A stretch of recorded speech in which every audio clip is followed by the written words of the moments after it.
ये बिहार बंद का एक तरह से हम लोगों को एक मार्गदर्शन है, एक चेतना जगाने की ज़रूरत है कि हमारी भारतीय संस्कृति, सभ्यता को अगर हम लोग लेकर के नहीं चलेंगे और आज के यूथ को संदेश देने का ज़रूरत है कि आज बिहार क्यों बंद हुआ? जब जन-जन तक ये बात जाएगी कि बाहर जाएँगे बंद है, तो क्यों बंद है? तो इसलिए कि भारत में माता पूजनीय रही है, उसको लक्ष्मी का, देवी का दर्जा दिया गया है और उसके खिलाफ कोई बोलता है, तो इसलिए बिहार बंद का घोषणा किया गया। तो मुझे लगता है कि ये कोई गलत बात नहीं है।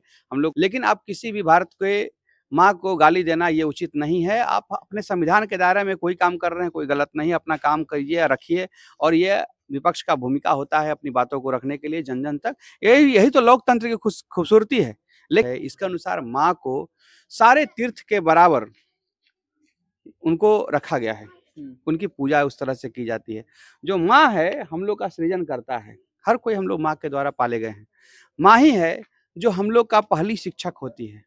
वो रक्षक होती है कि कहीं साँप नहीं काट दे, कहीं बिल्ली नहीं नोच ले, कहीं कुत्ता नहीं नोच ले, कहीं किसी से उलझ नहीं जाए। उसका परवरिश में बहुत अपना जीवन का त्याग करके ऐसे वीर भारत के सपूत पैदा करती है और उनको नेतृत्व करती है, उनका समाज में उनके पूरे जीवन आशीर्वाद बनाए रखती है। एक च नमस्कार मित्रों, आप एसएनपी न्यूज देखना शुरू करते हैं। बता दें कि अभी हम हैं जम्मू जिला के इंदपे गांव में। यहाँ राष्ट्र गुणगान यात्रा जो निर्भय प्रताप सिंह के द्वारा निकाला गया था वो आज यहाँ पहुँचा है। आइए निर्भय प्रताप से जानेंगे कि आज राष्ट्र गुणगान यात्रा का कौन सा दिन है और अभी कितने दिनों तक लगातार ये यात्रा चलेगा। राष्ट्र गुणगान यात्रा को आज इन पे लेके आए हैं सर, क्या लग रहा है, क्या माहौल लग रहा है? राष्ट्र गुणगान यात्रा सफल तरीके से अपना मकसद की तरफ बढ़ रहा है और राष्ट्र का गुणगान हर गांव, हर लोगों को हम लोग बताने में सफल हो रहे हैं। लोग जुड़ते जा रहे हैं।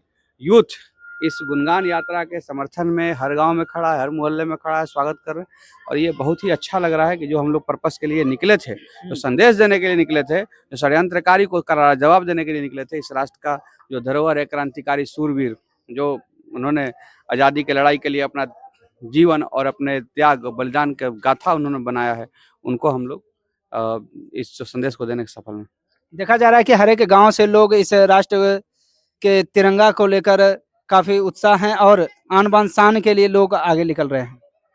एकदम निकल रहे हैं क्योंकि जमुई की धरती पर हम लोग पहला दिन जो शुरुआत किए थे, आपने देखा होगा कि स्वतंत्रता सेनानी क्रांतिकारी वीर जगदीश लोहार जी को हम लोगों ने श्रद्धांजलि देकर के, नमन करके, आशीर्वाद लेकर के निकला था। आज हम लोग कुमार कालिका प्रसाद जी स्वतंत्रता सेनानी और क्रांतिकारी वीर भी थे और उनके साथ साथ उन्होंने असहयोग आंदोलन, नमक आंदोलन और साइमन कमीशन का विरोध भी किया था। 1939 में जब वर्ल्ड वार में बिना भारत के परमिशन लिए ब्रिटिश ने भारत को भी शामिल कर दिया कि वर्ल्ड वार में भारत भी शामिल होगा और लड़ेगा। इसके विरोध में उन्होंने जो विधानसभा है उसका अपना त्याग पत्र दे दिया और उनको विस्मृत नायक के रूप में उनका लोग दुनिया के लोग जानते हैं। तो ऐसे महापुरुषों के हम लोग नमन कर रहे हैं, उनके कहानी को गाँव-गाँव जाकर के बता रहे हैं, उनके बारे में बता रहे हैं कि वो 4 बार जेल गए, जिसमें 7 साल तक उन्होंने जेल काटा है। गांधी जी के साथ इस भूमि पर उन्होंने मंच भी साझा किया है। तो ये बहुत बड़े ये शूरवीर थे ये लोग। इनकी गाथा को, इन कहानी को जानना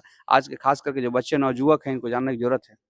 राष्ट्र की बात कहा जाए तो आज प्रधानमंत्री जी की मां को गाली दिया गया है, क्या कहेंगे? देखिए, जो भारत के हम लोग का संस्कृति है, सभ्यता है और जो भारत हिंदू का जो वेद है, ग्रंथ है, इसके अनुसार माँ को सारे तीर्थ के बराबर उनको रखा गया है।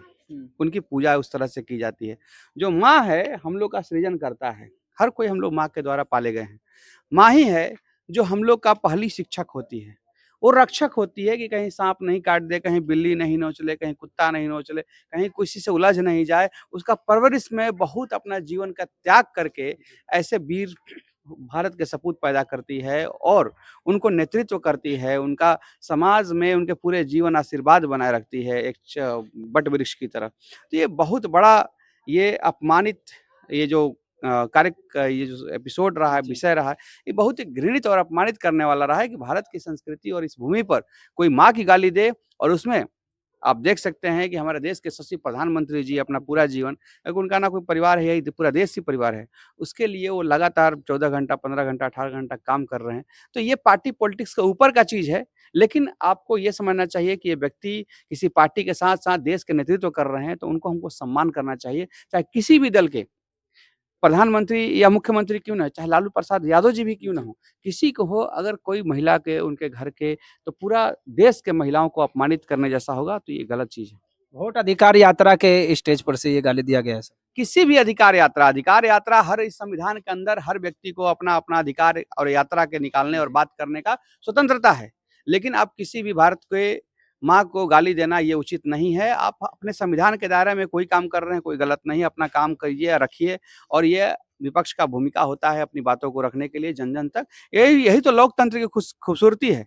लेकिन ऐसा उस यात्रा को जो कुछ लोग मिसलीड करने की कोशिश कर रहे हैं, तो हमको लगता है कि जो उनके नेतृत्वकर्ता हैं, उनको इस चीज़ का ध्यान रखना चाहिए और ऐसे चीज़ों को बढ़ावा नहीं चाहे कोई पार्टी के लोग क्यों ना हो। मैं पार्टी विशेष की बात नहीं करना चाहता इसको हूँ। लेकर आज बिहार बंद भी किया गया था 12 बजे तक। ये बिहार बंद का एक तरह से हम लोगों को एक मार्गदर्शन है, एक चेतना जगाने की ज़रूरत है कि हमारी भारतीय संस्कृति, सभ्यता को अगर हम लोग लेकर के नहीं चलेंगे और आज के यूथ को संदेश देने का ज़रूरत है कि आज बिहार क्यों बंद हुआ? जब जन-जन तक ये बात जाएगी कि बाहर जाएँगे बंद है, तो क्यों बंद है? तो इसलिए कि भारत में माता पूजनीय रही है, उसको लक्ष्मी का, देवी का दर्जा दिया गया है और उसके खिलाफ कोई बोलता है, तो इसलिए बिहार बंद का घोषणा किया गया। तो मुझे लगता है कि ये कोई गलत बात नहीं है। हम लोग को अगर सचेत नहीं रहेंगे, तो अगर हमारी भारत की सभ्यता संस्कृति डगमगा जाएगी, पूरा देश बंद हो जाएगा। ये तो बिहार बंद बहुत बड़ी बात नहीं है।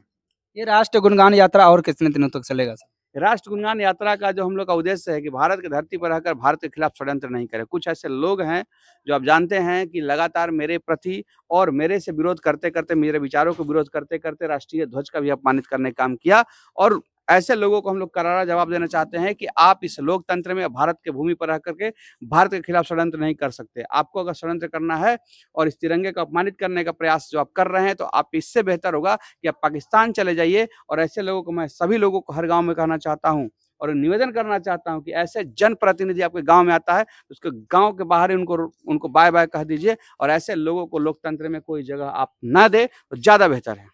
आप जिन-जिन गाँव में राष्ट्र गुणगान यात्रा लेके गए हैं, वहाँ के जनता का मांग है कि आप राजनीतिक में आएँ, क्या कहेंगे? राजनीति मैं बार-बार कहता हूँ कोई खराब विषय नहीं है। लेकिन जब ऐसे लोग राजनीति में आ जाते हैं, जो आम जनता के समस्याओं को नहीं सुन कर के और अपने में ही समाहित रहते हैं, 4 साढ़े 4 साल पता ही नहीं होता है कहाँ रहते हैं और उसके बाद दौड़ना चालू कर देते हैं, तो ऐसे लोगों के मानसिकता से दूर रहना चाहिए। दूसरा चीज़ कि जो लोग परिवार की राजनीति करते हैं, जिनके पापा जी, मम्मी जी और उसके बाद उनके बेटा जी आएँगे, उसके बाद उनके परपोता जी आएँगे, तो ये सब की राजनीति के लिए इस देश का जो कालिका प्रसाद जी हो गए, जगदीश लोहार जी हो गए, रामधारी मंडल जी हो गए, स्वतंत्रता सेनानी के आज़ादी की लड़ाई में अपना पूरा जीवन अपना परिवार त्याग करके लगे रहे, इसके लिए उन्होंने नहीं दिया था।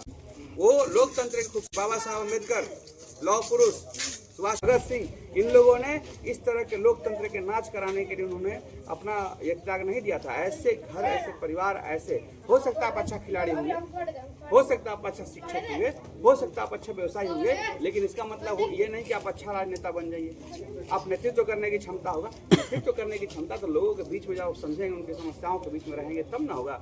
आप लोग कहाँ से आते हैं पता नहीं चलता, आते हैं टपकते हैं ऊपर से और नेतृत्व अपने आप को नेता बोलते, ये सब नहीं होना चाहिए। मुझे लगता है कि सही लीडरशिप को लोगों को पहचानना चाहिए और अपने बीच में ही लोगों को निकाल करके नेतृत्व कराइए, तब बेहतर होगा। नहीं तो लोग अपने ही पावर का इस्तेमाल अपने और अपने परिवार के लिए करेंगे। उनमें कोई इनोवेटिव माइंडसेट नहीं है। बच्चों का भविष्य क्या होगा, कौन देख रहा है? ये नेतृत्व करने वाला जनप्रतिनिधि का ये दायित्व होना चाहिए, जो कि नहीं है। तो ये सब बहुत निम्न तरह की राजनीति है। मुझे लगता है कि एक कर्मठ और योग्य लोगों की जरूरत है। अगर हम लोग अभी तो हम लोग राष्ट्र गुणगान यात्रा में हैं, कोई राजनीति की चर्चा और राजनीति की बात है ना, वोट मांगने निकले हम लोग राष्ट्र के मजबूत करने की बात कर रहे हैं। अब भविष्य में ऐसा होगा तो हम लोग मजबूती से सही दृष्टिकोण से राजनीति में भी करेंगे, तो उच्च कोटि का राजनीति करेंगे, न कि निम्न कोटि का। जमुई विधानसभा की जनता का मांग है कि निर्भय जी राजनीति में आना चाहिए। समय का इंतजार देखिए। अभी हम लोग जिस उद्देश्य के लिए निकले हैं, राष्ट्र का गुणगान के लिए, हमारे सूरवीर जो इस लड़ाई में रहे हैं, जमुई के जो इतना बड़ा पोटेंशियल है, 40 करोड़ की जनसंख्या है। ट्रंप जैसे लोग जहाँ पर 25-30 करोड़ की आबादी है, वो भारत पे चाहते हैं कि दबाव बना के रखें। उस बात के लिए हम लोग युवा से कहने आए हैं कि अगर आप नेतृत्व नहीं कीजिएगा, इस राष्ट्र को मजबूत नहीं कीजिएगा, तो अमेरिका पहले भी हमारे यहाँ वो डोमिनेंस और न्यूक्लियर नहीं बनाइए, टेस्ट नहीं कीजिए, तमाम तरह के पाबंदी लगाता था। 1971 की यही अमेरिका है। जो 1971 की भारत और पाकिस्तान की लड़ाई हुआ तो पाकिस्तान के साथ खड़ा था। आज चाहता है अमेरिका कि हम रूस से क्रूड ऑयल नहीं खरीदे। क्यों नहीं खरीदे? रूस हमारा ऑल वेदर फ्रेंड है, पहले भी था, है और रहेगा। इसके हम अमेरिका के दबाव में हम लोग नहीं आने वाले हैं। अमेरिका तो अभी नया-नया हम लोग के साथ देखा कि भारत एक उभरता हुआ सितारा है और मजबूत राष्ट्र बन रहा है। 2008 के बाद तो यहाँ पर छटपटाने लगा, हम लोग से दोस्ती किया। तो ऐसे देश को हम लोग थोड़े सुन करके चलेंगे। भारत एक अपना अस्तित्व है, भारत का एक अपना पुरुषार्थ है, भारत का अपना एक नेतृत्व करने की क्षमता है और भूतकाल में भी रहा था। दुनिया को नेतृत्व किया, प्राचीन काल में इसकी सभ्यता संस्कृति बहुत मजबूत रही है। अब फिर से होगी क्योंकि हम लोग विचारक हैं। हम लोग आज माँ की गाली दिया तो हर पार्टी पॉलिटिक्स के ऊपर उठ करके सभी ने इसका विरोध किया। ऐसा कोई व्यक्ति नहीं है, अगर आप हमारे माता जी को गाली देंगे, इनके माता जी को गाली देंगे तो पूरा गांव कहेगा नहीं गलत बात है। भले वो बदमाशी करे लेकिन सभी लोग क्रिटिसाइज करेगा। तो ये हमारी भारतीय संस्कृति है, हम अमेरिका नहीं है। इसलिए अपनी संस्कृति को मजबूत करना है। बहुत बहुत धन्यवाद। धन्यवाद आपका और सभी व्यूअर्स को मेरा प्रणाम। कि इस राष्ट्र गुणगान यात्रा को लेकर क्या कहते हैं, क्या निर्भय प्रताप सिंह जी को इस बार राजनीतिक में आना चाहिए या नहीं आना चाहिए, वो आपका कमेंट का इंतजार रहेगा हमारे कमेंट सेक्शन में। बाकी बने रहे हमारे साथ, देखते रहे SNP news India Bihar, Rohit बुआ के साथ। जय हिंद।